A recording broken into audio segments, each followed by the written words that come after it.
চিনি কলের জমি উদ্ধারে গাইবান্ধায় সাঁওতালদের নির্যাতন করা হয়নি, ব্রিফিংয়ে দাবি শিল্প সচিবের। আদিবাসী নির্যাতনের প্রতিবাদে রাজশাহীতে মানববন্ধন। রাজধানীর গুলশানে গ্যাসের চুলার আগুনে ৩ গৃহকর্মী দগ্ধ, দুজনের অবস্থা আশঙ্কাজনক, ঢাকা মেডিকেলে ভর্তি। বিশ্বে প্রতি বছর ডায়াবেটিসে মারা যান প্রায় ৩৭ লাখ মানুষ। জীবনযাপন পদ্ধতির পরিবর্তনের কারণেই দেশে বাড়ছে এর ব্যাপকতা, বলছেন বিশেষজ্ঞরা। সচেতনতা বাড়ানোর পরামর্শ। অনিয়ম আর দুর্ভোগের আরেক নাম বগুড়া আঞ্চলিক পাসপোর্ট অফিস। দালালদের দৌড়াতে অসহায় সাধারণ মানুষ, প্রমাণ মিললেও কর্তৃপক্ষ নির্বিকার।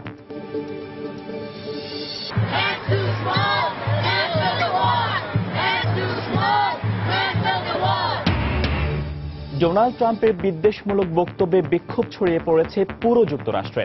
কয়েক হাজার অভিবাসীর ট্রাম্প টাওয়ারের সামনে অবস্থান।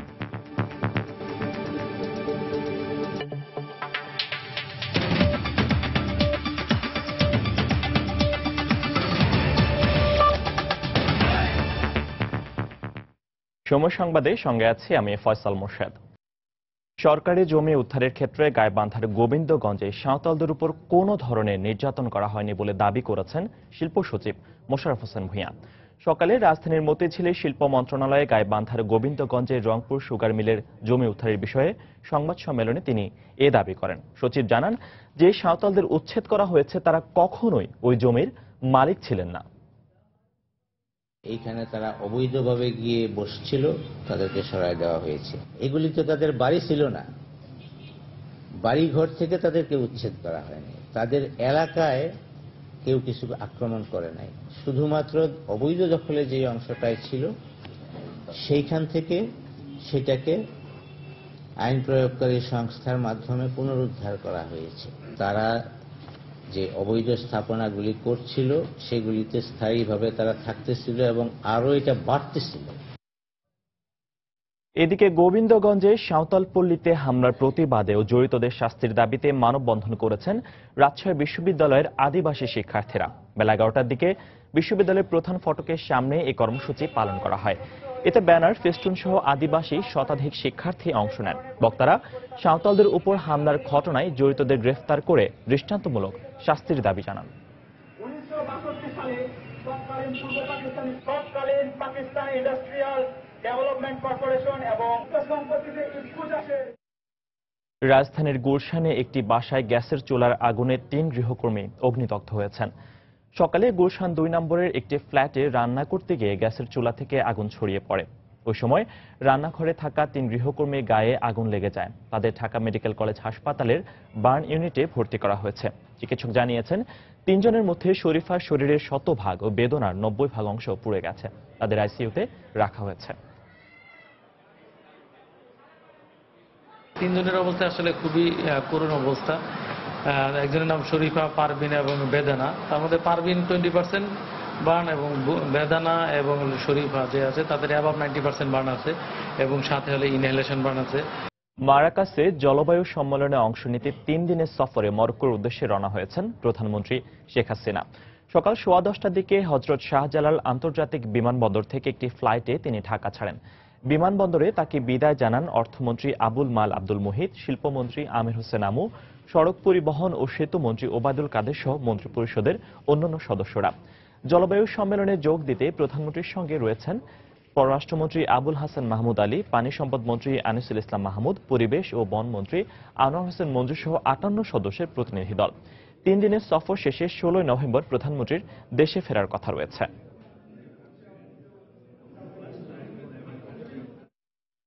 ডায়াবেটিস বিশ্বের 8ম ঘাতক ব্যাধি। বিশ্ব স্বাস্থ্য সংস্থা বলছে প্রতি 11 জন মানুষের মধ্যে একজন ডায়াবেটিসে আক্রান্ত। আর এই রোগে প্রতি বছর মারা যান প্রায় 37 লাখ মানুষ। বিশেষজ্ঞদের অভিমত, অপরিকল্পিত নগরায়ন, জীবনযাপন পদ্ধতি ও খাদ্যাভ্যাসের ব্যাপক পরিবর্তনই বাংলাদেশের মতো তৃতীয় বিশ্বের দেশে ডায়াবেটিসের প্রধান কারণ। এক্ষেত্রে সচেতনতা বাড়ানোর পাশাপাশি চিকিৎসা ব্যয় দরিদ্র মানুষের নাগালের আওতায় আনার পরামর্শ তাদের। খলিলুর রহমানের ছবিতে রাশেদ বাপ্পি রিপোর্ট। এই সূর্য জানান দিচ্ছে নতুন একটি সকালের, নতুন একটি দিনের। সূর্যের এই নিয়মানুবর্তিতার মতোই প্রতিদিন শহরের পার্কগুলোতে নিয়ম মেনে চলে শরীরচর্চা। বিশ্বে প্রতি 3 জনের একজনই স্থূলকায়, যা ডায়াবেটিস আক্রান্ত হওয়ার প্রধান কারণ। তাই দেহের ওজন ঠিক রাখতে শরীর চর্চার এই আয়োজন।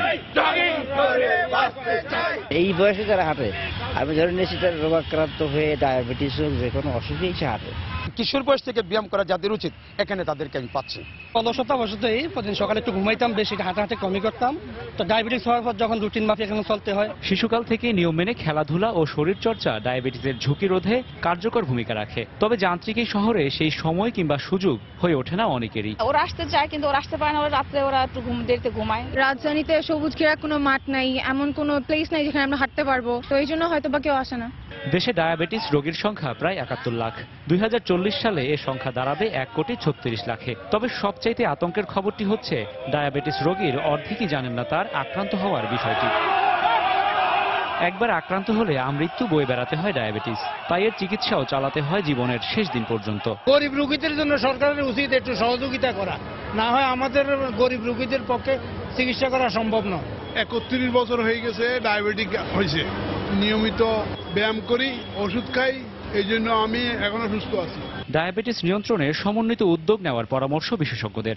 ইনসুলিন ডিপেন্ডেন্ট রোগীদের ইনসুলিন তো মৌলিক চাহিদা, এটাকে হিউম্যান রাইট হিসেবে মেনে নেয়। ইনসুলিন অ্যাভেলেবল করা যারা গরিব তাদের জন্য অ্যাভেলেবল করা তো সবার দায়িত্ব হয়ে গেল। সরকার এবং ধনী ব্যক্তি অবশ্যই এগিয়ে আসা উচিত, সমন্বিতভাবে কিছু করা, যাতে কোনো মানুষ যাতে ইনসুলিনের অভাবে যাতে সে তার চিকিৎসা ব্যাহত না হয়। ডায়াবেটিস নিরাময়যোগ্য না হলেও নিয়ন্ত্রণযোগ্য। চিকিৎসা বিশেষজ্ঞরা বলছেন পরিকল্পিত জীবনযাপন, সুষম খাবার গ্রহণ এবং নিয়মিত ব্যায়াম ও কায়িক পরিশ্রমের মাধ্যমে ডায়াবেটিস জনিত জটিলতা এড়িয়ে সম্পূর্ণ সুস্থ থাকা সম্ভব। রাশেদ বাপ্পি, সময় সংবাদ, ঢাকা। অনিয়ম আর গ্রাহকদের দুর্ভোগের আরেক নাম বগুড়া আঞ্চলিক পাসপোর্ট অফিস। তুচ্ছ বিষয়ে ভুল বের করে হয়রানি, আবার টাকা দিলেই সবকিছু ঠিকঠাক, এভাবেই চলছে অফিসের কার্যক্রম। এছাড়া দালালদের দৌরাত্মে অসহায় পাসপোর্ট করতে আসা মানুষ। অফিস কর্মচারীদের এসব অবৈধ লেনদেন সময় সংবাদের গোপন ক্যামেরায় ধরা পড়লেও সহকারী পরিচালক বলছেন কিছুই জানেন না তিনি। বিস্তারিত মাজেদুর রহমানের রিপোর্টে ছবি তুলেছেন রবিউল ইসলাম। চিকিৎসার জন্য ভারতে যাবেন, তাই তিনি ও তার এক সহযোগীর পাসপোর্ট করতে আসেন জেলার শিবগঞ্জ উপজেলার চাঁদপুর গ্রামের আতিকুর রহমান। দূর থেকে আসায় ওই দিনই ফিঙ্গারপ্রিন্ট করতে চাওয়ায় তার কাছে চাওয়া হয় 2400 টাকা। টাকা না দেওয়ায় 7 দিন পর তাকে ফিঙ্গারপ্রিন্টের তারিখ দেওয়া হয়। আবার টাকা দিয়ে ওই দিনই ফিঙ্গারপ্রিন্ট করেছেন ধুনট উপজেলার রফিকুল ইসলাম। এছাড়া ফরমের ছোটখাটো ভুল ধরে টাকার বিনিময়ে পাসপোর্ট করা হচ্ছে হর হামেশায়। টাকা না দিলেই ভোগান্তির শিকার হতে হয়। টাকা দাবি করছে, আমি টাকা দেইনি দেখে আমাকে 7 দিন পরে আবার ডেট দিচ্ছে। টাকা ছাড়া এখানে কোনো কাজ হচ্ছে না, আমি নিজের চোখে দেখলাম। পাসপোর্ট করে দিবে পাসপোর্ট অফিস, দালাল এখানে টাকা পয়সা নিয়ে বলে ব্যাংক জমা করে দিয়েছি, তাই বলে হারিয়ে চলে যায়। ব্যাংকে টাকা জমা দিয়েছি, তারপর আমার কাছ থেকে 1200 টাকা দিতে হয়েছে। অফিসের ভিতরে প্রকাশ্যে টাকা লেনদেন করে পাসপোর্ট প্রত্যাশীদের সকল সমস্যার সমাধান করে দিচ্ছে আনসার সদস্য মহেন্দ্র ও অন্য কর্মচারী লিঙ্কন ও রবিউল। টাকা নেওয়ার কথা স্বীকার করলেন ওই আনসার সদস্য। আমরা বলে বেরোবে আজকে হবে না, কালকে আসেন, কালকে সকালবেলা আসেন, হয়ে যাবে। কিন্তু কাস্টমার জুলুম করেন, দাদা নেন, দাদা ধরেন, দাদা টাকা দেবো, অমুক করবো তমুক করবো, সেটা তো আমাদের ঘরে দোষাবাদ লাভ নাই। অফিসের ভিতর ও বাইরে প্রকাশ্যে অবৈধ লেনদেন চললেও কিছুই জানেন না বলে জানালেন অফিসের এই কর্মকর্তা। যদি এরকম প্রমাণ পাওয়া যায় অবশ্যই তার বিরুদ্ধে ব্যবস্থা নেওয়া হবে। আর বাইরে দালালদের বিষয়ে তো এটা তো আমার করণীয় না। তারপর আমি প্রশাসনকে জানাইছি যে বাইরে অবঞ্চিত এবং দালাল যারা আছে অবঞ্চিত ব্যক্তিদের বিরুদ্ধে ব্যবস্থা নেওয়ার জন্য। বগুড়া আঞ্চলিক পাসপোর্ট অফিসের তথ্য মতে প্রতিদিন গড়ে 200 পাসপোর্ট সরবরাহের জন্য প্রস্তুত করা হয়। মাজেদুর রহমান, সময় সংবাদ, বগুড়া। সময় সংবাদে আরো থাকছে, চট্টগ্রামে বিমানবন্দরগামী যাত্রীদের ইপিজেড এলাকার অসহনীয় যানজট এড়াতে আলাদা লেন করার উদ্যোগ, সহায়তার আশ্বাস সিটি কর্পোরেশনের। শিগগিরই যুক্তরাষ্ট্র থেকে প্রায় 30 লাখ অবৈধ অভিবাসীকে ফেরত পাঠানো হবে বলে মন্তব্য করেছেন নবনির্বাচিত মার্কিন প্রেসিডেন্ট ডোনাল্ড ট্রাম্প।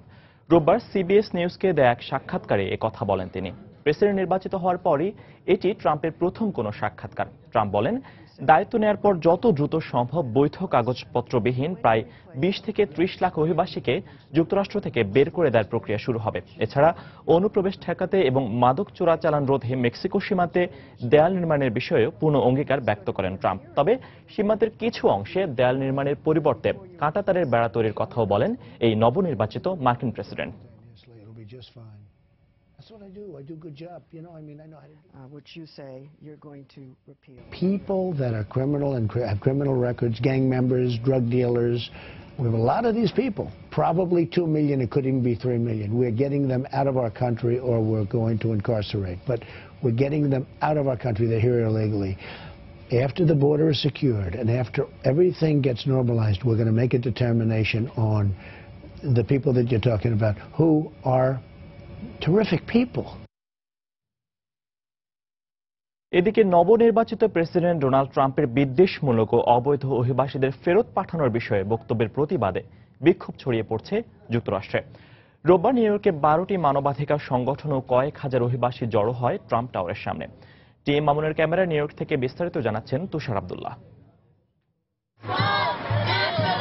বিক্ষোভকারীরা বলছেন তাদের পক্ষে প্রেসিডেন্ট হিসেবে ডোনাল্ড ট্রাম্পকে মেনে নেওয়া সম্ভব নয়। আমেরিকাকে রক্ষার জন্যই তারা পথে নেমেছেন। তাদের মতে যুক্তরাষ্ট্রের ঐক্য ধরে রাখার সামর্থ্য নেই ডোনাল্ড ট্রাম্পের। ধর্ম ও অভিবাসীদের নিয়ে তার বক্তব্য ও পরিকল্পনাই বিদ্বেষমূলক অপরাধকে উস্কে দিচ্ছে। I'm a high school teacher and we all woke up on Wednesday and my students were very scared. The crimes that have been happening on college campuses across the country, hate crimes.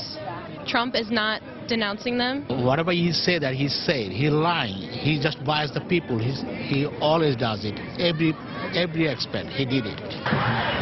যুক্তরাষ্ট্রে বসবাসকারীরা আশঙ্কা করছেন Donald Trump দায়িত্ব নেওয়ার পর প্রথম 100 দিনেই অভিবাসীদের বিরুদ্ধে তিনি চড়াও হতে পারেন। মানবাধিকার সংগঠনগুলো বলছে অভিবাসীদের প্রথম ধাপে 2 বছর পরের মধ্যবর্তী নির্বাচন এবং 4 বছর পরের নির্বাচন পর্যন্ত টিকে থাকতে মনোবল দৃঢ় রাখতে হবে। এজন্য নিজেদের আত্মসহযোগিতারও প্রয়োজন হবে। I'm really here to stand up for America, to stand up for women, to stand up for gays, lesbians, people who same sex who are married. There are so many things that are going to happen in this country. আমার ছোট বোন বাসে একজন Hispanic মেয়েকে defend কারণ তাকে সাদা লোকজন এসে হ্যারাস করতেছিল। যারা যারা সাদা না তাদের এগেইনস্টে হেট ক্রাইম প্রচুর বেড়ে গেছে। মার্কিন যুক্তরাষ্ট্রের অভিবাসীরা মনে করছেন ডোনাল্ড ট্রাম্পের প্রথম 100 দিনের মধ্যেই তারা নানা রকম বিদ্বেষমূলক সিদ্ধান্ত বা আইন দ্বারা অবরোধ হয়ে পড়তে পারেন। বিশেষ করে তারা এই মুহূর্তে শঙ্কিত এই কথা ভেবে যে ডোনাল্ড ট্রাম্প যে মুসলিমদের রেজিস্ট্রেশন বাধ্যতামূলক করছে তাতে মার্কিন যুক্তরাষ্ট্র জুড়েই বিদ্বেষমূলক অপরাধ বেড়ে যেতে পারে। তুষার আব্দুল্লাহ, সময় সংবাদ, নিউ ইয়র্ক। চট্টগ্রাম বিমানবন্দরগামী যাত্রীদের ইপিজেড কেন্দ্রিক অসহনীয় যানজট থেকে রেহাই দিতে অবশেষে টনক নড়ল সিএমপির ট্রাফিক বিভাগের। সল্টকোলা থেকে সিমেন্ট ক্রসিং পর্যন্ত প্রায় 2 কিলোমিটার সড়কে আলাদা একটি লেন করার উদ্যোগ নিয়েছে তারা। সিটি কর্পোরেশনের সহায়তায় বাস্তবায়নাধীন রাস্তার ডান পাশের লেনে শুধু বিমানবন্দরগামী প্রাইভেট কার এবং মাইক্রোবাসের মতো ব্যক্তিগত গাড়ি চলাচলের সুযোগ থাকবে। বিস্তারিত জানাচ্ছেন কমল দে। নগরীর সল্টগোলা ক্রসিং থেকে ইপিজেড মোড়ের দূরত্ব মাত্র 1 কিলোমিটার। গাড়ির স্বাভাবিক গতিতে এ পথ অতিক্রম করতে সময় লাগার কথা মাত্র কয়েক মিনিট, কিন্তু সকাল 7টা থেকে রাত 10টা পর্যন্ত সামান্য এ পথ অতিক্রম করতে প্রতিটি যানবাহনের লেগে যাচ্ছে 1 থেকে 1.5 ঘন্টা। এই সড়কে বন্দর কেন্দ্রিক ট্রাক, লরি, প্রাইম মুভারের জট যেমন রয়েছে তেমনি জট রয়েছে ইপিজেড কেন্দ্রিক শ্রমিক ও যানবাহনের। এই অবস্থায় প্রায় বিমানের ফ্লাইট মিস করতে হয় বিমান যাত্রীদের। সল্টগোলা থেকে সিমেন্ট ক্রসিং এই পর্যন্ত আমরা লেফট সাইড বরাবর একটা আলাদা লেন করে দেবো, only for passengers and private vehicles, not for public transport or পণ্যবাহী ট্রান্সপোর্ট। আর স্লো মুভিং ভেহিকেল চলতে পারবে না। এইটা আমাদের একটা প্ল্যান আছে, যদিও কিছু অবস্টাকলস আছে। আর যাত্রীদের ভোগান্তি থেকে রেহাই দেওয়ার কোনো পথ নেই উল্লেখ করে এর একটি ব্যাখ্যা দিলেন সিডিএ চেয়ারম্যান। বর্তমানে পোর্টে প্রায় 5000 ট্রাক ঢুকে আর বাইর হয়, সেইটা আরো দ্বিগুণ হওয়ার সম্ভাবনা আছে আগামী 5 বছরে। কিন্তু তারা দাঁড়াবে কোথায়? তাদেরকে পোর্টে ঢুকতেই হবে। তাহলে রাস্তায় দাঁড়ানোর কারণে যানজট, অতিরিক্ত যানজটের সৃষ্টি হচ্ছে। পুলিশের ট্রাফিক বিভাগ রাস্তার ডান পাশে লেন করার প্রস্তাব দিল, অপর একটি সংস্থা থেকে রাস্তার মাঝে বিশেষ এ লেন করার প্রস্তাব দিয়েছে। আর এ নিয়ে কিছুটা সময় ক্ষেপণ হচ্ছে বলে জানালেন সিটি মেয়র। যারা এক্সপার্ট তাদের ওপিনিয়ন নিয়ে যাতে এটা করব। আমি কোনো ইমোশনাল কোনো কাজ করার পক্ষপাতী নয়। যেটা করবো যেটা সাস্টেনেবল হয়, যেটা টেকসই এবং নগরবাসীর জন্য যেটা উপকার আসে সেটাই করার পক্ষপাতী। চট্টগ্রাম ইপিজেডে 200-র বেশি কারখানায় কর্মরত রয়েছে অন্তত 2.5 লাখ শ্রমিক। সকাল 7টা থেকে 9টা, বিকেল 4টা থেকে 6টা এবং রাত 8টা থেকে 9টা পর্যন্ত শ্রমিকেরা পায়ে হেঁটে রাস্তা পার হয়। এছাড়া বন্দর, ইপিজেড এবং প্রাইভেট আইসিডি কেন্দ্রিক 10,000-এর বেশি যানবাহন এই সড়কে চলাচল করে। কমল দে, সময় সংবাদ, চট্টগ্রাম। সময় সংবাদে আরো থাকছে। রেলওয়ের অপটিক্যাল ফাইবার ব্যবহার করে প্রত্যন্ত অঞ্চলে ইন্টারনেট সংযোগ দেওয়ার উদ্যোগ অনুমোদন পেলে 6 মাসে সম্ভব বলছেন টেলিযোগাযোগ প্রতিমন্ত্রী। ইউরোপ আমেরিকার বিভিন্ন দেশে বাংলাদেশিদের অবস্থান করা এলাকাগুলো বাঙালি পাড়া হিসেবেই পরিচিত। নিজ ভাষায় ব্যবসা বাণিজ্য কেনাকাটার স্বদেশীদের সঙ্গে খোশগল্পের আপন জায়গায় হয়ে ওঠে এসব এলাকা। নিউ ইয়র্কের জ্যাকসন হাইটস, পূর্ব লন্ডনের ব্রিকলেন বা হোয়াইট চ্যাপেলের মতো প্যারিসের গার্দু নর্দব যেন হয়ে উঠেছে ইউরোপের বুকে এক টুকরো বাংলাদেশ। ফ্রান্সের প্যারিস থেকে আরো জানাচ্ছেন লুৎফুর রহমান বাবু। ফ্রান্সের প্যারিসে প্রায় 150 বছরের পুরনো রেল স্টেশন গার্দনোটের আশেপাশে গড়ে উঠেছে বাঙালি বসতি। চাকুরি কিংবা ব্যবসা বাণিজ্যের সুবাদে এলাকাটিতে ক্রমেই বাড়ছে বাঙালি জনগোষ্ঠীর সংখ্যা। 80-র দশকে ব্যবসা বাণিজ্য শুরু করা অনেকে এলাকাটি ছেড়ে গেলেও এখনো গার্দনোটের প্রায় পুরোটাই বাঙালি ব্যবসায়ীদের দখলে। এই গার্দনোটের হিস্টোরিতে পদ্মা স্টোর দিয়ে প্রথমে বাঙালিদের পদার্পণ শুরু হয়, বাঙালিদেরকে উদ্দেশ্য করে এই দোকানটা করা হয়। পরপ্রেক্ষিতে আমি নিজেই এবং আলম ভাই সহ আমরা এই দোকানটাই নতুন করে আবার উদ্বোধন করলাম। প্রবাসে আমরা বসবাস করি প্যারিসে। গার্দনোট এটা আমাদের একটা আড্ডা বলতে হয়, আমাদের আমরা সবাই একত্রিত হই। গার্দনোট স্টেশনের নামানুসারে আশেপাশের এলাকাটিও বাংলাদেশিদের কাছে গার্দনোট নামে পরিচিত। এখানকার সবচেয়ে পরিচিত ব্যবসায়ী প্রতিষ্ঠানের মধ্যে কন্তুয়া দু বাংলা, যা শাহ আলম ভাইয়ের গ্রোসারি শপ, এবং রয়্যাল ক্যাফে বার, যা রেজা ভাইয়ের বার হিসাবে পরিচিতি পেয়েছে। আমি আজ প্রায় দীর্ঘ 20 বছর যাবৎ গার্দনোটে ব্যবসা করে আসছি। আর আমার ব্যবসার আসলে সম্পূর্ণ প্রোডাক্ট বাংলাদেশি। ব্যবসার মাধ্যমে আমাদের এখানে অনেক বাংলাদেশি ভাইদের কাজকর্মের সংস্থান হয়েছে। দীর্ঘ 15 বছর যাবৎ আমি এই এলাকায়, আমাদের এখানে কোনো রেস্টুরেন্ট, বাঙালিদের কোনো রেস্টুরেন্ট ছিল না, বসার তেমন জায়গা ছিল না।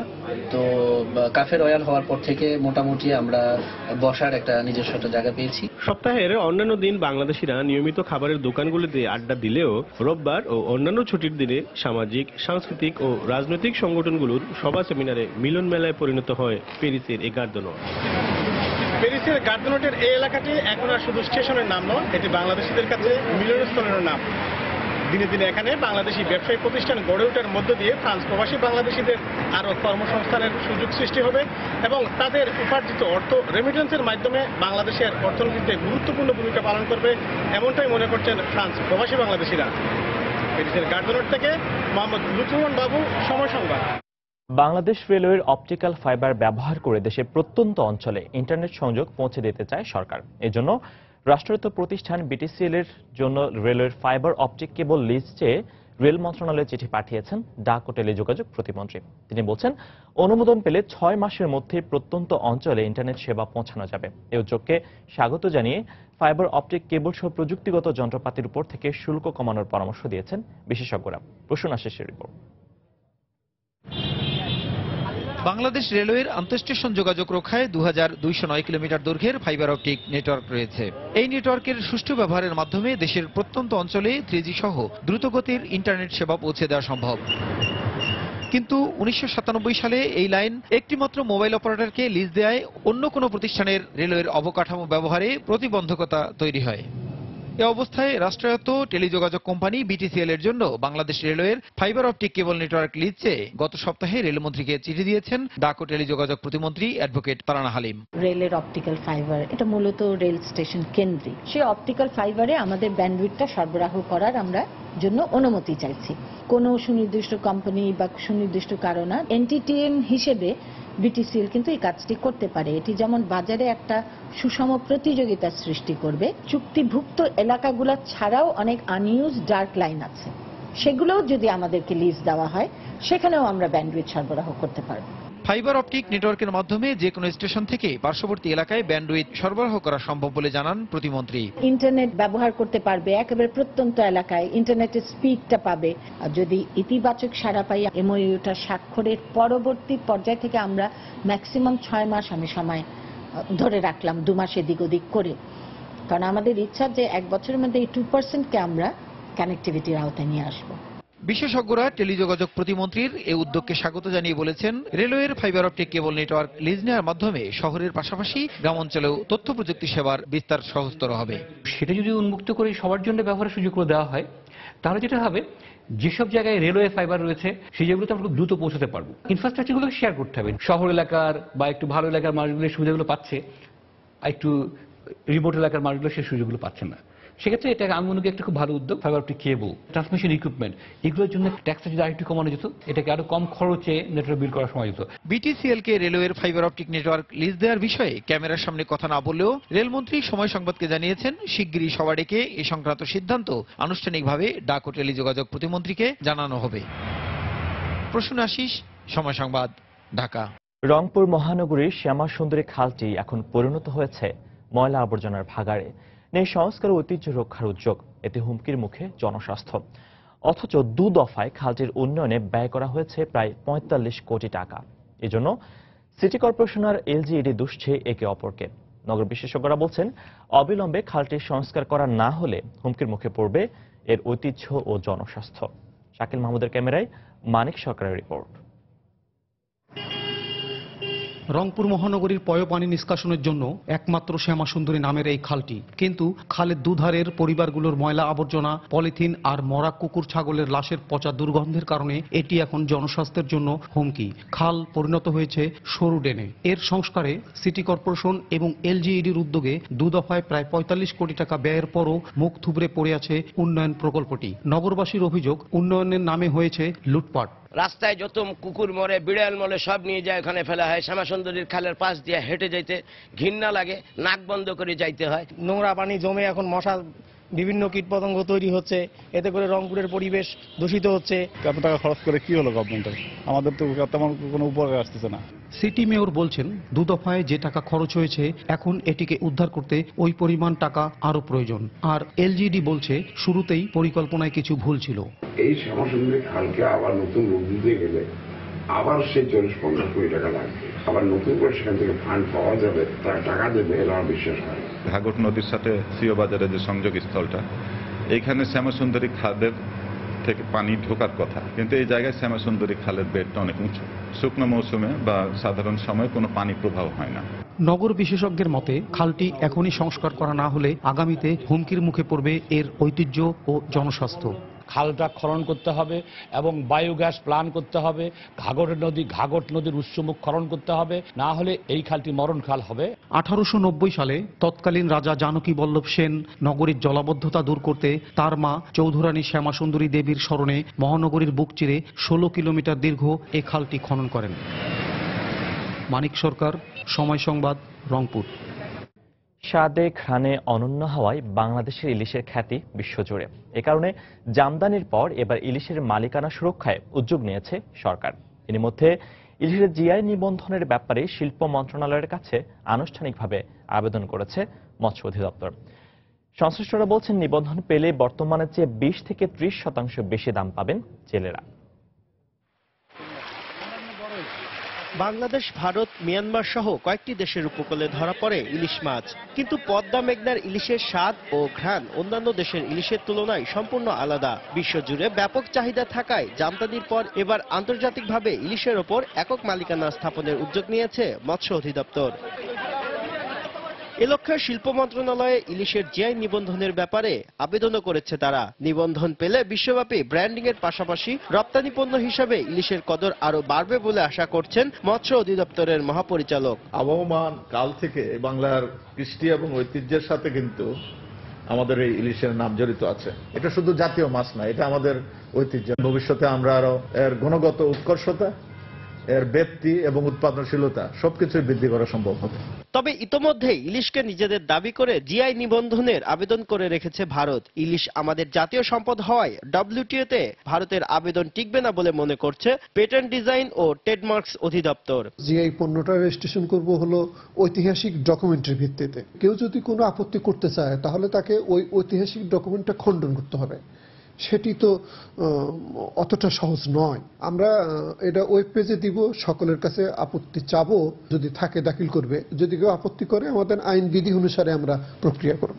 আন্তর্জাতিক মেধাস্বত্ব বিষয়ক সংস্থা ওআইপিওর শর্ত মেনে বাংলাদেশে ইলিশের জন্ম ও বিস্তার সহ যাবতীয় তথ্য প্রমাণাদি উপস্থাপনের পাশাপাশি জিআই নিবন্ধনের সকল প্রক্রিয়া দ্রুত সম্পন্ন করার নির্দেশনা দিয়েছে শিল্প মন্ত্রণালয়। শুভ খান, সময় সংবাদ, ঢাকা। দেশের বাইরের খবর। নিউজিল্যান্ডে সোমবার আবারও 6.3 মাত্রার ভূমিকম্প অনুভূত হয়েছে। দ্বিতীয় দিনের এই ভূমিকম্পে তাৎক্ষণিকভাবে ক্ষয়ক্ষতির বিষয়ে জানা যায়নি। এর আগে রোববার সাউথ আইল্যান্ডের ক্রাইস্টচার্চে 7.8 মাত্রার শক্তিশালী ভূমিকম্পের পর সুনামির আঘাতে অন্তত 2 জনের মৃত্যুর খবর পাওয়া গেছে। দুর্গতদের উদ্ধারে এরই মধ্যে হেলিকপ্টার সহ মাঠে নেমেছে বিশেষ বাহিনী। রোববার স্থানীয় সময় মধ্যরাতে ভূমিকম্পের প্রায় 2 ঘন্টা পর সাউথ আইল্যান্ডের উত্তর পূর্ব উপকূলে আছড়ে পড়ে সুনামির বিশাল ঢেউ। এতে বসতঘর ক্ষতিগ্রস্ত হওয়ার পাশাপাশি বিপর্যস্ত হয়ে পড়ে টেলিফোন ও বিদ্যুৎ সংযোগ। ভূমিধসের কারণে বেশ কয়েকটি সড়ক বন্ধ হয়ে যায়। এমন অবস্থায় উপকূলবাসীকে উঁচু স্থানে আশ্রয় নেওয়ার নির্দেশ দেন দেশটির প্রধানমন্ত্রী জন কে। প্রশান্ত মহাসাগরের রিং অফ ফায়ারে অবস্থানের কারণে নিউজিল্যান্ডের ভূমিকম্পের ঝুঁকি অনেক বেশি। এর আগে 2011 সালের ভূমিকম্পে দেশটিতে 185 জনের মৃত্যু হয়।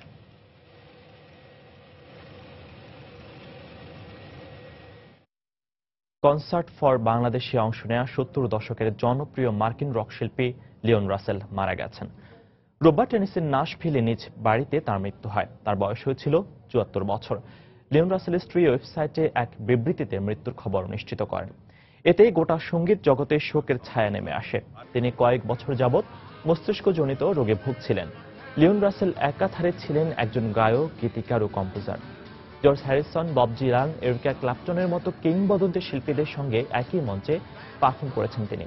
তাকে বলা হতো the master of space and time. এ পর্যন্ত তার 35টি অ্যালবাম বাজারে এসেছে। সবশেষ এলটন জনের সঙ্গে দ্য ইউনিয়ন নামে একটি অ্যালবামে কাজ করেন তিনি।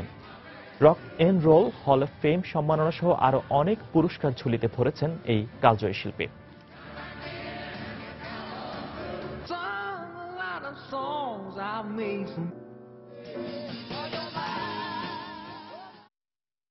বিপিএল এর খবর। আজ দিনের প্রথম ম্যাচে তামিমের চিটাগং ভাইকিংসের মুখোমুখি হবে মুশফিকের বরিশাল বুলস। আগের ম্যাচে রাজশাহী কিংসের বিপক্ষে দুর্দান্ত জয়ে আত্মবিশ্বাসের তুঙ্গে রয়েছে বরিশাল। অন্যদিকে টানা 2 ম্যাচ হারে কিছুটা চাপে ভাইকিংস। তবে দলের সবাই নিজেদের সেরাটা দিতে পারলে বরিশালের বিপক্ষে জয় পাওয়াটা কঠিন হবে না বলে মনে করেন অলরাউন্ডার মোহাম্মদ নবী। কাগজে কলমে এবার আসরের অন্যতম শক্তিশালী দল চিটাগং ভাইকিংস। টপ অর্ডারের তামিম, বিজয়, স্মিথের সঙ্গে মিডল অর্ডারের শোয়েব মালিক, মোহাম্মদ নবী আর জহিরুল ইসলাম অমি। বোলিংয়ে বাংলাদেশের পেস সেন্সেশন তাসকিন কিংবা অভিজ্ঞ আব্দুর রাজ্জাক। সব মিলিয়ে এবারে চট্টগ্রাম দলটিকে ধরা হয়েছিল আসরের ডার্ক হর্স হিসেবে। অথচ 3 ম্যাচে মাত্র 1 জয়ে রীতিমতো ধুঁকছে কর্ণফুলীর পাড়ের দলটি। আগের ম্যাচে খুলনা টাইটান্সকে মাত্র 127 রানে বেঁধে দিয়েও জয় পায়নি ভাইকিংস। তবে সেই ভুল থেকে শিক্ষা নিয়ে বরিশালের বিপক্ষে ঘুরে দাঁড়ানোর প্রত্যয় দলের আফগান রিক্রুট মোহাম্মদ নবীর কণ্ঠে। আগের ম্যাচটি আমাদের অবশ্যই জেতা উচিত ছিল, তবে এটা ক্রিকেট, এখানে এমনটা হতেই পারে। কি হয়েছে আমরা সেটা ভুলে যেতে চাই।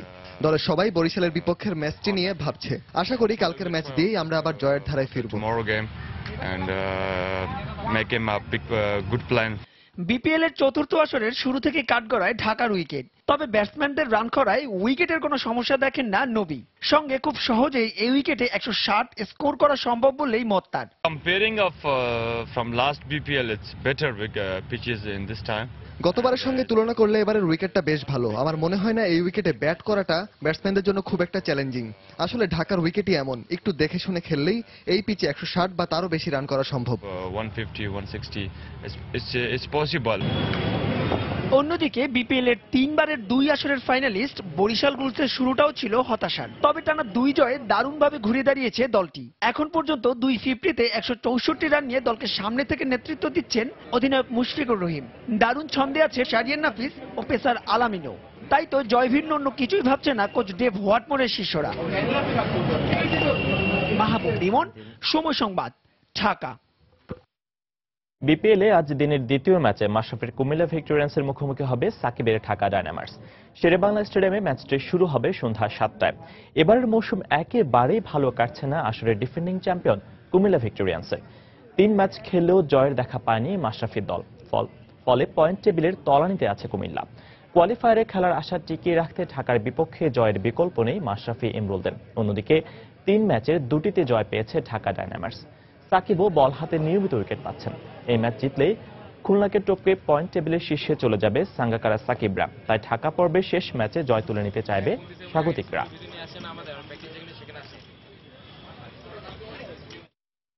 এবার রাস উৎসব নিয়ে একটি রিপোর্ট। সমুদ্রকন্যা কুয়াকাটায় রাতভর কীর্তন, পূজা অর্চনা আর পূর্ণ স্নানের মধ্য দিয়ে শেষ হল হিন্দু সম্প্রদায়ের রাস উৎসব। পূর্ণিমা তিথিতে পূর্ণ লাভ ও পাপ মোচনের আশায় দূর দূরান্ত থেকে ছুটে আসেন সনাতন ধর্মাবলম্বীরা। রাসমেলাকে কেন্দ্র করে দেশের বিভিন্ন স্থান থেকে ছুটে আসা পর্যটকদের পদচারণায় মুখর ছিল প্রতিটি স্পট। সার্বজনীন এই উৎসবে নিরাপত্তা দিতে বিশেষ ব্যবস্থা ছিল পুলিশ প্রশাসনের। এম এ আজিমের পাঠানো তথ্য ও এস এম সিফাতের তোলা ছবি নিয়ে ডেস্ক রিপোর্ট। চতুর্বর্গ ফল লাভের আশায় পূর্ণিমার এই তিথিতে পূর্ণ স্নান করতে রবিবার সন্ধ্যা থেকে দূর দূরান্ত থেকে সনাতন ধর্মের হাজার হাজার মানুষ জড়ো হন সাগরকন্যা কুয়াকাটায়। তৈরি করা হয় রাধা কৃষ্ণের 17টি প্রতিমা। স্নানের আগ পর্যন্ত প্রতি বছরের ন্যায় সমুদ্র পাড়ে চলে রাতভর কীর্তন ও পূজা অর্চনা। এটা আমাদের রাস পূজা, এটা আমাদের খুবই ধর্মীয় একটা উৎসব। গোবিন্দ দর্শনের জন্য এখানে আসি। কুয়াকাটা সাগরে গঙ্গা স্নান করলে আমরা পাপ মুক্তি হব। আধ্যাত্মিক জগতে ভগবান শ্রীকৃষ্ণ বিচার করলেন যে সকল জীবকুলকে একসঙ্গে মিলন করব। এই মিলন বৃন্দাবনে হয়েছিল। এদিকে রাস উৎসবকে কেন্দ্র করে সমুদ্র পাড়ে নানা রকম জিনিসের পসরা সাজিয়ে বসেন দোকানিরা। এছাড়া এখানকার 11টি পর্যটন স্পটের মধ্যে প্রায় 60টি স্পটই ছিল পর্যটকদের ভিড়ে কানায় কানায় পূর্ণ। মেলায় বেচাকেনা করতে এসেছি আমরা, এই শাখার দোকান এবং অনেক কিছু দোকান নিয়ে বসছি। চুরি, পলা, টিপ এগুলো আছে, বিভিন্ন ধরনের বই আছে, ধর্মীয় বই, এগুলো নিয়ে আমি এখানে আসি। এদিকে উৎসব নির্বিঘ্ন করতে সিসি ক্যামেরা লাগানোর পাশাপাশি জোরদার ছিল পুলিশি নিরাপত্তা। ডিএসবির প্রোগ্রামের মাধ্যমে প্রায় 1.5 শতাধিক পুলিশ আমাদের এখানে মোতায়েন আছে। সাদা পোশাকে ডিবি পুলিশ আছে, ডিএসবি আছে। পূর্ণিমার এই তিথিতে রাধা কৃষ্ণের যুগল মিলন হয় বৃন্দাবনের যমুনা নদীতে। আর যমুনা নদীর বহমান ধারা সমুদ্রে এসে নামায় পূর্ণ স্নানের আশায় সমুদ্র স্নানে আসেন সনাতন ধর্মাবলম্বীরা। সময় সংবাদ, বরগুনা। এ পর্যায়ে শীর্ষ সংবাদ জানিয়ে দিচ্ছি আরেকবার। চিনি কলের জমি উদ্ধারে গাইবান্ধায় সাঁওতালদের নির্যাতন করা হয়নি, ব্রিফিংয়ে দাবি শিল্প সচিবের। আদিবাসী নির্যাতনের প্রতিবাদে রাজশাহীতে মানববন্ধন। রাজধানীর গুলশানে গ্যাসের চুলার আগুনে 3 গৃহকর্মী দগ্ধ, 2 জনের অবস্থা আশঙ্কাজনক, ঢাকা মেডিকেলে ভর্তি। বিশ্বে প্রতি বছর ডায়াবেটিসে মারা যান প্রায় 37 লাখ মানুষ। জীবনযাপন পদ্ধতির পরিবর্তনের কারণেই দেশে বাড়ছে এর ব্যাপকতা, বলছেন বিশেষজ্ঞরা। সচেতনতা বাড়ানোর পরামর্শ। অনিয়ম আর দুর্ভোগের আরেক নাম বগুড়া আঞ্চলিক পাসপোর্ট অফিস। দালালদের দৌড়াতে অসহায় সাধারণ মানুষ, প্রমাণ মিললেও কর্তৃপক্ষ নির্বিকার।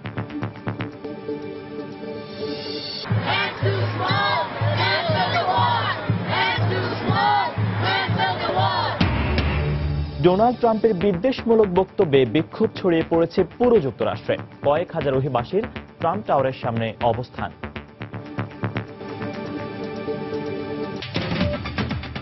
এই ছিল এখনকার মতো। যে কোনো খবর পেতে ভিজিট করুন সময়নিউজ.tv। যে কোনো বাংলা লিংক, রবি ও এয়ারটেল নম্বর থেকে সময় সংবাদের খবর, অনুষ্ঠান সম্পর্কে জানতে এবং যে কোনো তথ্য সময় সংবাদকে জানাতে ডায়াল করুন 16242 নম্বরে। এছাড়া এইমাত্র পাওয়া খবর মোবাইলে পেতে SMS করুন *BN লিখে পাঠিয়ে দিন 16242 নম্বরে। সঙ্গে থাকুন সময়।